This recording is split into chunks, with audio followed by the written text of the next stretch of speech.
ഇതുപോലത്തെ 2 plastic bottle എടുക്കാനുണ്ടാവില്ലേ? ഈ പോപ്കോണും sugar candy ജ്യൂസൊക്കെ വാങ്ങിക്കുമ്പോൾ കിട്ടില്ലേ, അത് മതി. എന്നാൽ നമുക്ക് യൂസ്ഫുൾ ആയിട്ടുള്ള ഒരു അടിപൊളി ഡസ്റ്റ്ബിൻ ഉണ്ടാക്കാം. അതിനായിട്ട് ഫസ്റ്റ് ബോട്ടിൽ എടുത്ത് അതിൻ്റെ താഴെ ഭാഗത്ത് ചെറിയൊരു കട്ടിട്ട് കൊടുക്കുക. എന്നിട്ട് അതിലൂടെ ഇതുപോലെ ഒട്ടിച്ചിട്ടുള്ള ഐസ്ക്രീം സ്റ്റിക്ക് വെച്ച് കൊടുക്കുക.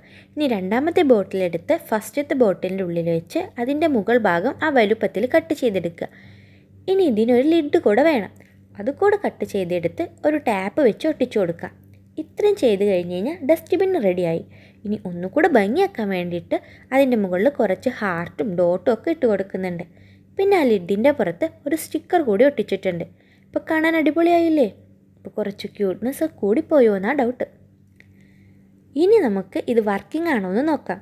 അതിനായിട്ട് ഈ കാണുന്ന ഐസ്ക്രീം സ്റ്റിക്കിലൊന്ന് അമർത്തിക്കഴിഞ്ഞാൽ കണ്ടില്ലേ, ഇതുപോലെ ഇത് ഓപ്പണായി വരും. അപ്പോൾ ഇനി മുതൽ കുട്ടികളുടെയൊക്കെ സ്റ്റഡി ടേബിളിലും വർക്കിംഗ് ടേബിളിലൊക്കെ ഇതുപോലെ ഒരെണ്ണം ഉണ്ടാക്കി വയ്ക്കല്ലേ. ഇതിന് നിങ്ങൾ 10ൽ എത്ര റേറ്റിംഗ് നൽകുന്നുള്ളത് കമൻറ്റ് ചെയ്യൂ. ഇഷ്ടപ്പെട്ടാൽ ലൈക്കും ചെയ്യണേ. പിന്നെ ഇതുപോലുള്ള അടിപൊളി വീഡിയോസിനായിട്ട് ചാനൽ സബ്സ്ക്രൈബും ചെയ്യാനും മറക്കല്ലേ.